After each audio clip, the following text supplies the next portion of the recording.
This is the Greg Bedard Patriots Podcast with Nick Cattles.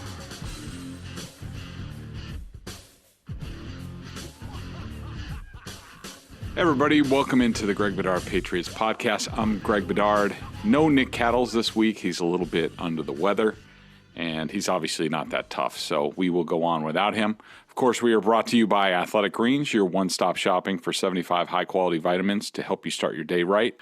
So this week, now that the Super Bowl is over, I think we might touch on the Super Bowl a little bit later, but at this point, I'm kind of talked out about the Super Bowl.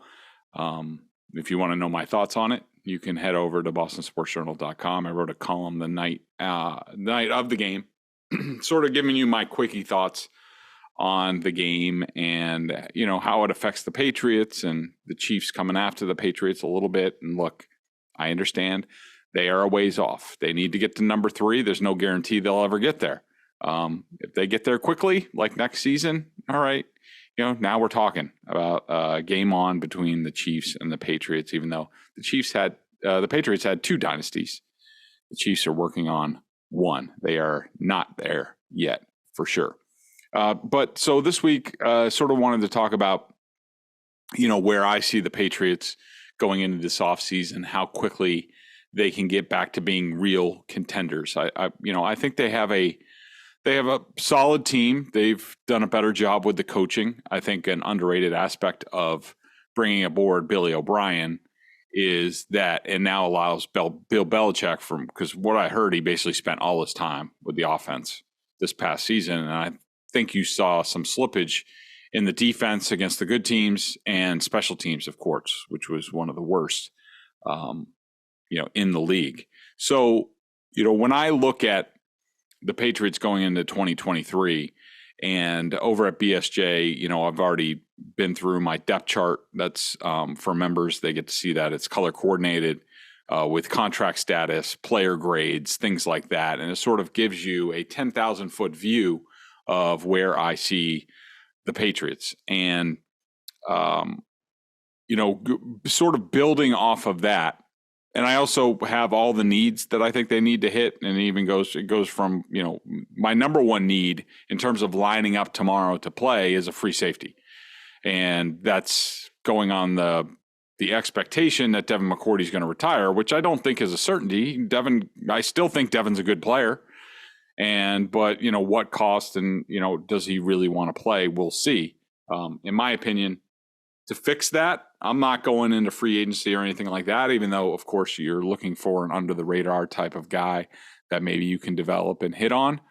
But for now, based on what the Patriots have, and they don't really have a free safety, we'll see what Joshua Bledsoe is. I think he's more of a strong safety. The Patriots have more than enough strong safeties between Duggar, Adrian Phillips, Joshua Bledsoe. Jabril Peppers is a free agent, but they really lack free safeties. Miles Bryant is a guy on the roster who has done it at times. There is some talk in Twitter circles and things like that about Jonathan Jones being re-signed and moved to free safety. I mean, I'm not going to disregard that.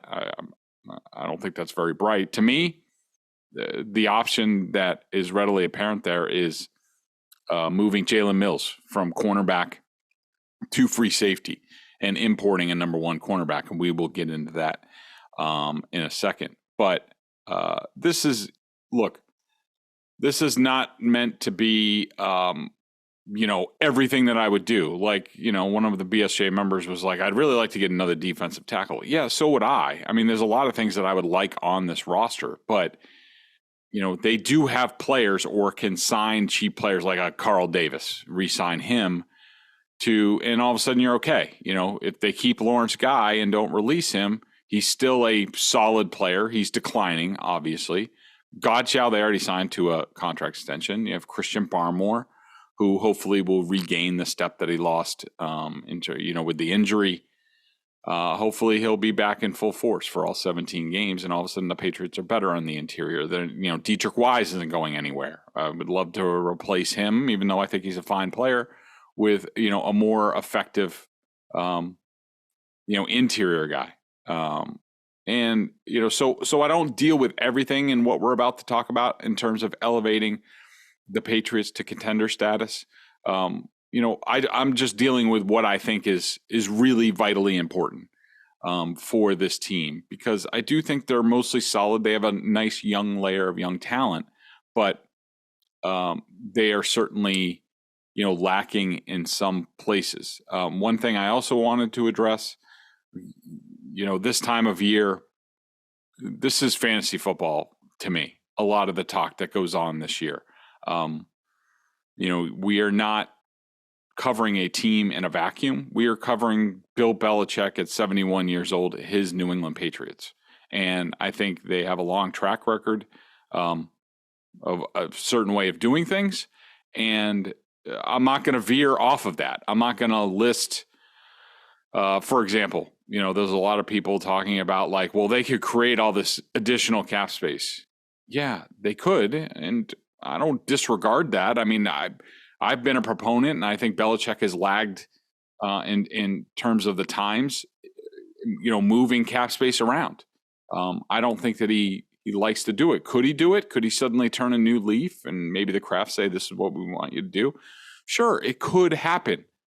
But Belichick's history tells us he's not going to do that. He's not really going to. And look, Mike Reese is one of the best on the Patriots beat. He has really good sources, on the ownership side, and that, he basically comes out and writes a column where he says the Patriots have about $30 million in cap space, and about half of that is going to have to be budgeted for stuff during the season, and they're not really going to have that much room. I think that's the direction people should tilt more in terms of, rather than, hey, the Patriots can have $90 million in cap space. Yeah, they could, and Belichick could start dating Giselle, in theory. But, the likelihood of that happening is not very good with this team. So I'm not going to get into creating a bunch of cap space. They could do it. I think they should do it. But time after time, I mean, Hunter Henry, they could have extended him a couple years ago to easily create more cap space to help the present teams. And they didn't do it. Instead, they redid something to Johnny Smith's contract that makes him basically, he has to be on this team for this year, which I just think was just dumb at the time. So I just wanted to sort of say those caveats before we get into my list. And actually the fifth thing on my list is actually not for this year. I really only have 4 things that I really want to do, or I'd really like to see them make an impact to make them more dangerous. And I filled it out with number 5 just because I think it's important to do this year. And this is to find a quarterback prospect in the middle rounds, not a Bailey Zappi type who has cement for feet, average arm strength at best, game manager. Like, that's not what I'm looking for. Okay. They have that in Bailey Zappi. They still have Brian Hoyer here for now. They're fine at the rock solid backup position.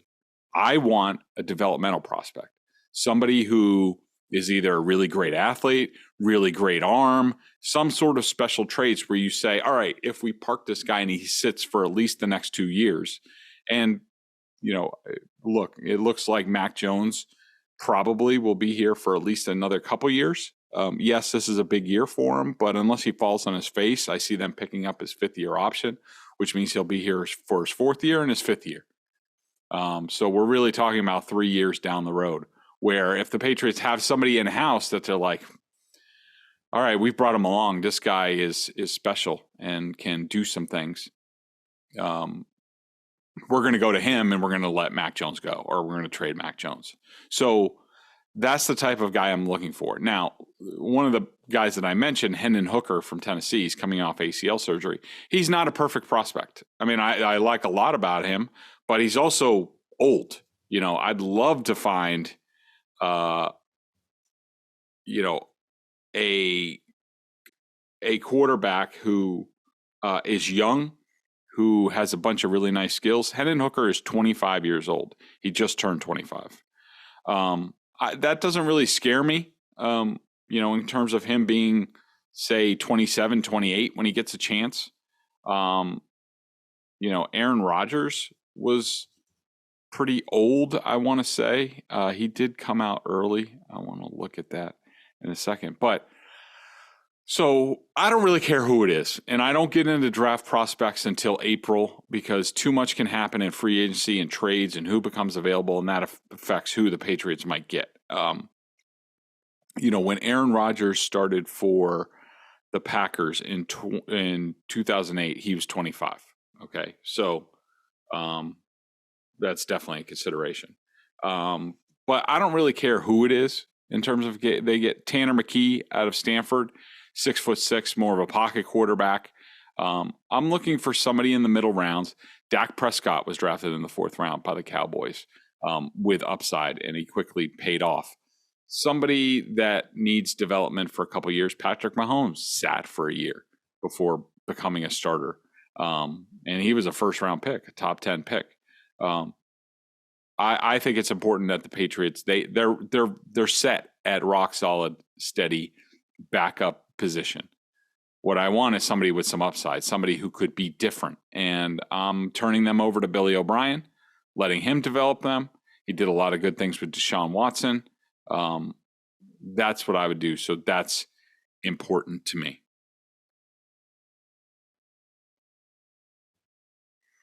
So number 4 on my list. Now we're getting into the crux of how I think the Patriots need to improve, looking at their team. Number 4 is when I'm getting the offensive tackle. I'm hoping that Broderick Jones out of Georgia is available at 14. If he is, I'm taking him. I'm not really interested in waiting until the 2nd round or whatnot. I want to get a guy who can at least play right tackle as a rookie, but has left tackle traits that he can be, switched over. Broderick Jones, checks all of those boxes from all that I've heard, all that I've read. I have not watched him play yet. We will get into positional stuff in the lead up to the draft, and I will let you know exactly who I like and who I don't like. But people, I know everybody's panicked about the offensive line and tackle. First of all, you need to understand that having a real coordinator in place, that's going to make a world of difference. Getting back to the way Patriots did things on the offensive line for so long, not only Mike identification, but the quarterback being in charge of things, working with the center with David Andrews, them being able to get in and out of good and bad plays. That's all going to make the offensive line better. I think you've heard me say that one player on the team told me that if the Patriots had just continued the way they did things in terms of protection and run blocking, then they would have had half the number of hits, sacks, negative plays that they did this year. So just by changing back to the way the Patriots used to do things is going to really help things. And I do not think the Patriots lack talent on the offensive line. You got to remember, Trent Brown is still under contract. He makes about $10 million a year. I still think he has the potential to be, good at left tackle. I think he's a good left tackle. Yeah, he had penalty problems, but, there's a new offensive line coach in Adrian Clem. Hopefully he can reach Trent Brown and make him that much better. Cole Strange, solid rookie season, about what I expected from him. I think he's going to know that he needs to get bigger and stronger, and he needs to work on his technique. Again, having a real offensive line coach is going to help him. I think he has a very high ceiling, whether it's guard or center down the line. He has all the tools. There's no question. After the season, do you question a little bit, like, does he think quick enough at guard where, things on the inside are a lot quicker? Maybe you question that a little bit, but still, he's so young. I want to see how things play out. I am not down on Cole Strange after this year. He did about what I thought he would do. David Andrews is a really good center. They have Rusi sort of in the pipeline developmentally. We'll see how he does. Owenu, very good right guard, could be extended this offseason. That would be one of my priorities. And so really you don't have a right tackle. That's over with. Failed 3rd round pick. He couldn't start. Connor McDermott started over him. Connor McDermott is a free agent. I'm afraid they're going to bring him back. He would be a fine veteran backup. I want to get better there. I know Bill Belichick said, thank God we have Connor McDermott. Boy, was that sad commentary on things with the Patriots. But he's decent. Definitely more of a backup type. So I'm looking for that rookie that I can plug in. And if he shows that he can be a left tackle, all the better.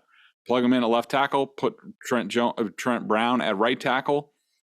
And I think you quickly, if Adrian Clem is worth what they're paying him, if he's a good offensive line coach, and I don't know. I can only go off his track record. Good college track record, not a good pro record. What does that mean? I don't know. We shall see. I definitely have an open mind, but you also have to look at the whole history and also the fact that Belichick didn't cast a wide net. It was Clem or Ryan Wendell, who is now the Rams offensive line coach. But I guess we're going to have to trust Bill Belichick, even though that trust did not do well last year. So that's number 4. Number 3 on my list is something that I broke down extensively when I went over the unit ratings for this past season. Evolve at linebacker ASAP. It should have been done years ago. The Patriots are behind at times. It does not affect them in about half their games against mediocre teams and mediocre quarterbacks. When you go through my grades, when you look at how the linebackers graded out against in the best defensive games and all of them were against bad quarterbacks and bad offenses. The linebackers rated an A for me in those games, 3.8 out of 5, which is a very high rating. Against in the worst defensive games, against the best quarterbacks and the best offense, the linebackers rated an F-, basically a 1. That's not nearly good enough, and that should put a big spotlight on the Patriots are not good enough on defense, especially at linebacker. They're too slow. They're too slow at linebacker. Bentley is solid. I like him. I could get by with him maybe for a year. He has one more year left on his deal. Jelani Tavai, he proved to be a better player than I thought. I told him that to his face, being accountable for my evaluation of him. But I still think he is a backup. He's a good, solid backup to have around. I think if he's playing a lot of snaps for you, you're in trouble as a defense against the better offenses. And I think the Patriots need to address that quickly. Trenton Simpson from Clemson, Drew Sanders from Arkansas via Alabama are 2 really good athletes. I think Sanders is 6'5", Simpson is 6'3". They can run. It might be available in the second round. I'm looking to get those guys. And Patriots passed on Devin Lloyd with the Jaguars. I would not have done that. And of course, I even hear some fans in the comments, some readers in the comments saying like, "Oh, Devin Lloyd wasn't even that good this year. He got benched in Jacksonville." Yeah, that's a different scheme, different coaches. I don't really care what he did in Jacksonville. I know what kind of player he could be if you bring him in here with Bill Belichick and Gerard Mayo in their system. I think he would have been much better from the get-go. So those are the top 3 areas that I would look to improve immediately. We will deal with the last 2 as soon as I tell you about Athletic Greens. I started taking AG1 because I wanted to make sure I was getting all my vitamins and nutritional supplements I needed in one place. Now I've been on it for 7 months and I love it. Doesn't taste like it's super healthy, even though it's a green juice. People see green juice and they're just like, "Oh, that's going to taste awful." I'm telling you, this doesn't. It kind of has a mild tropical taste, a little minty, and I actually look forward to it each morning. So what is this stuff? With 1 delicious scoop of AG1, you're absorbing 75 high-quality vitamins, minerals, whole food source ingredients, probiotics, and adaptogens to help you start your day right. I'm telling you, it's all in there. As soon as you drink it, you feel like you have this boost of energy and a bunch of other things. It feels great. This special blend of ingredients supports your gut health, your nervous system, your immune system, your energy, recovery, focus, aging, all the things you're looking for. I take it first thing in the morning. It's now part of my daily routine, and I'd be lost without it. I love how it contains less than 1 gram of sugar. If you're on a diet like me, won't affect that. No GMOs, no nasty chemicals or artificial anything while still tasting good. Right now it's time to reclaim your health and arm your immune system with convenient daily nutrition. It's just 1 scoop and a cup of water every day. That's it. No need for a million different pills, supplements to look out for your health. To make it easy, Athletic Greens is going to give you a free 1-year supply of immune-supporting vitamin D. That's huge in New England in the winter months where we don't see the sun very much, and 5 free travel packs with your first purchase. All you have to do is visit athleticgreens.com/Bedard. Again, that's athleticgreens.com/Bedard to take ownership over your health and pick up the ultimate daily nutritional insurance. So back to our list. So far, we have hit on developmental QB with high traits that they can mold into a possible franchise quarterback if Mac Jones doesn't work out. Draft a tackle that could start immediately at right tackle. If he starts at left tackle, great. Broderick Jones, guy from Georgia, is the guy I would like to see. Evolve at linebacker ASAP. Bill did it. Do I have a lot of confidence he's going to do it? No. But look, he has evolved over the years. In 2012, he decided I can't play zone anymore. These quarterbacks are too good, even the crappy ones. I mean, remember when Dan Orlovsky threw for a crap ton of yards against the Patriots? He changed. He said we need to go back to more man coverage. And so that's where we are. Number 2, find a dangerous weapon and double up with a draft pick as well. I would be looking on the trade market. People are going to ask about, well, what about this guy in free agency? What about that guy? I hate free agency. I freaking hate it. Most of the time you're trolling in other people's trash, and you have to give up. You have to pay them a big signing bonus. I just don't like it. I'd rather take somebody else, sign somebody to a big deal, gave them the signing bonus. Now I'm just worrying about base salary. I like that much better. DeAndre Hopkins, I'm open to, but I'm not paying his full contract. He's got to take a pay cut. I think he makes like $19 million a year. Not a fan of Mike Evans. I don't really want these, big body guys. I want explosiveness. Jerry Jeudy from the Broncos could be available. I kind of doubt that he will be. Sean Payton's an offensive head coach. He just got there. I'm sure he's going to try to make it work with him. I love Jacoby Myers, but I'm not re-upping him if it costs a lot of money. Good player, but I want more explosiveness. I'd rather sign like a Braxton Berrios from the Jets, who there's rumors that he might be a cap casualty if he doesn't take a pay cut. I'm just looking for somebody. They should be able to, Judy, there should be other guys available in the trade market. We'll see how things play out. We kind of need to see, and it could not happen until, say closer to training camp, because you go through the draft. If somebody drafts a wide receiver high, all of a sudden somebody becomes loose. So I can't give you any definite names right now. This is why the Patriots employ a pro personnel department year round to think up this stuff.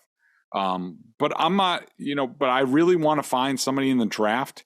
Tyquan Thornton was nice, but he's more of a track star, runs straight down the field. I want to find some sort of gadgety guy who can catch the ball, stop, start, go this way, get up to speed really quick. Similar to Marcus Jones, but better. And I want a full-time guy like that on offense. But I'm not overly desperate at the position. I mean, you still have Hunter Henry at tight end, who's really good. It will be better with O'Brien. Devontae Parker, a lot of people are talking about like DeAndre Hopkins or Mike Evans. Like Devontae Parker is that type of guy for the Patriots, just cheaper and younger. Kendrick Bourne, I think with O'Brien will be a weapon. I mean, you have Parker, Bourne, and Tyquan Thornton. That I would rather, I want to look for some sort of really good athlete, some jitterbug type to pair with those guys, because those guys are a little bit different. But again, I'm not big on free agency at all. The number one thing on my list to make the Patriots more competitive, even in their own division, I'm importing a number one cornerback to get the secondary right. It was on Twitter today that basically the Kevin Demoff, the Rams team president, basically said in an interview like they're thankful for Jalen Ramsey and what he's done here, and it didn't sound like he's going to be back. I know Ramsey wasn't that great this year, but I think here in New England, for a couple of years, I think he could be really good. I think that if you bring him in here, there's a fear factor on defense. You line up with Jalen Ramsey, you have Jack Jones, you have Marcus Jones in the slot, you have Jalen Mills at free safety. I think the Patriots have pieces in the secondary then that can match up with anybody. I mean, Jalen Ramsey versus Stephon Diggs twice a year, that'd be phenomenal. I think that makes the Patriots much better against the better offenses that they face. I think the offense will automatically be better. And I think, they do that. I mean, I can't think of the alternatives. I mean, if, Jonathan Jones is nice, but he's not a number one. He got exposed the second half of the season.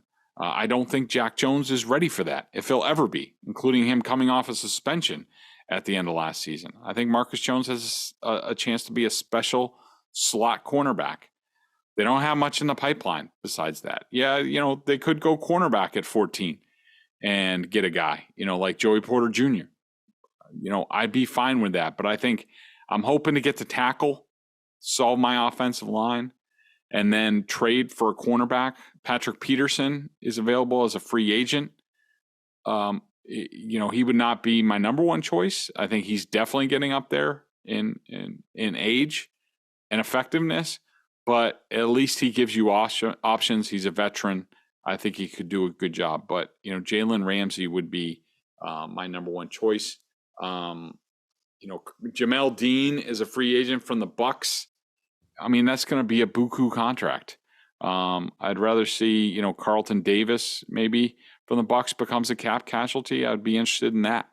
So, those are my 5 things that I would do that would get the Patriots quickly up to outsider contender status. And then it's all a matter of, who makes a leap, what's the health situation like, things like that.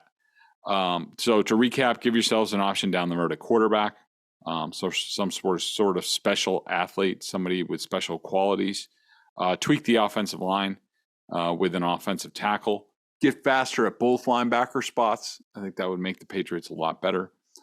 Find a weapon via trade or free agency and draft one, and then import a veteran cornerback 1 and slot everybody down 1. I think they do that, a few simple moves that I do think they have the artillery for. I'd be open to trading future picks.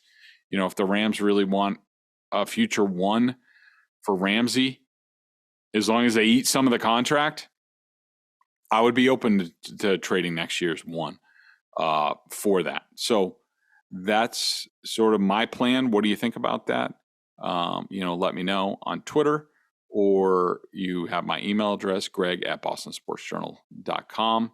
And by the way, while we're talking about that, make sure on the podcast, make sure you give us a rating, give us a review. It really helps everything, and we'd greatly appreciate it.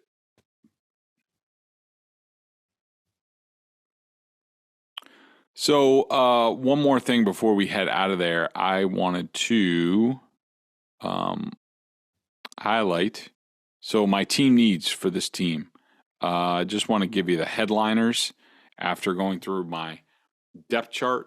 And I sort of, I said this before, but I'm dealing with, there's 2 positions where the Patriots can't line up tomorrow and start and compete in a game. One is right tackle. Right now, I guess Andrew Stuber, who never really did anything, would be the starter at right tackle. And at free safety, I guess you could say Miles Bryant would be the free safety. So my team needs free safety, starting offensive tackle, we've talked about. Tight end. The Patriots have nothing in the pipeline at tight end. They could extend Hunter Henry, but I'm guessing since they extended Jonnu Smith for cap reasons, I bet you they went to Hunter Henry first and he said, nah, because he's got a chance to become a free agent after this season and get a big contract again. He sort of had to take there wasn't much of a market last time. He has a big year this year. He goes into free agency. I mean, I'm not turning that down if I'm him, unless the Patriots are willing to pay through the teeth, but I don't think they are. So, you're looking at Hunter Henry could be done after this year. And yes, he is in a contract year. And Jonnu Smith, you can get out from under his contract after this year. But after that, the Patriots have zero. So they need to find a tight end somewhere. Cornerback, we have talked about. Linebacker, we've talked about. Edge. Josh Uche and Anthony Jennings are headed into contract years, and put together, they form one good edge player. There is nothing in the pipeline here. Maybe Ronnie Perkins. Is he even still on the roster? He is still on the roster. He was injured. Maybe he's it. I don't know. He hasn't shown really anything. Uche is going to be interesting as far as his contract. As of right now, he's a part-time player for the Patriots. Yeah, he had big sack numbers this year. But how far are you willing to go for a guy who just rushes the passer? And will he see his value the same way? I doubt it. I would think it almost reminds me of Mark Anderson, who had a big sack year here. Patriots put a limit on that, and he thought he was more expensive. And he went to Buffalo. He flamed out, of course, but he got paid. So good for him. Slot playmaker. You're going to need another offensive tackle, and so on and so forth. Again, this is at bostonsportsjournal.com if you want to get my full breakdown. Here's our BSJ member question. Make sure you know $39.99. That's it for a year of coverage of all the Boston sports. Sean McAdam is down in Fort Myers right now, covering the Red Sox. John Corrales is all over the Celtics. We're about to hash out our Bruins beat for the final stretch run, but we've got a couple of good young bucks doing a good job over there. And, of course, I'll be all over the Patriots in the NFL all offseason. No days off here, and we're not lying about that, unlike Belichick. But so BSA member question. So Hamilton said, the math jokes are cute. And I was basically in one of my columns, I made some jokes about how Belichick just doesn't seem like he wants to do complex math when it comes to pushing cap out and things like that. They're very much they are way behind the times in the NFL in terms of creating cap space and maneuvering that. And he says, the math jokes are cute, but I suspect the philosophy to avoid pushing spending down the road is at least a teensy bit driven by ownership. They've repeatedly said that this is their ideal and that BB has every incentive to go wild now and push all the pain back 3 to 4 years when he doesn't have to eat it. If he doesn't do that, dementia would be my first guess as to the cause. Basically, I just wanted to make a point about, Belichick, in that I just don't think that, I just don't think they use all the avenues they can to make this team more competitive. And I wanted to make it a point, and I've asked about this. I asked about it last year, and I talked to some important people in the Patriots organization. And they told me, number one, Belichick does not have a budget when it comes to the team. You can make of that what you will. The other thing is they do not have a prohibition on pushing cap out into future years. They said that they've done it before. They have, very minor, and I'm sure they're referencing like Brady and stuff like that. But as far as being aggressive to do that, they haven't done that. And ownership will tell you that's not a restriction that they put on Belichick. Again, make of that what you will. I just think that Bill doesn't like to do it. I don't think he likes, if he does it for one player, then it opens it up to another player, and another agent is calling him, how about this? Like, we want more money up front, blah, blah, blah. So I just wanted to make that clear. But I wanted to thank everybody for enduring this solo effort by me. I hope you like it. I like to do it every now and then. I also like having Nick here to bounce things off of. But make sure you support our sponsors, Athletic Greens. I'm telling you, it's good stuff. You will feel better as soon as you start taking it. And great time to do that right before spring and things like that. So make sure you check that out.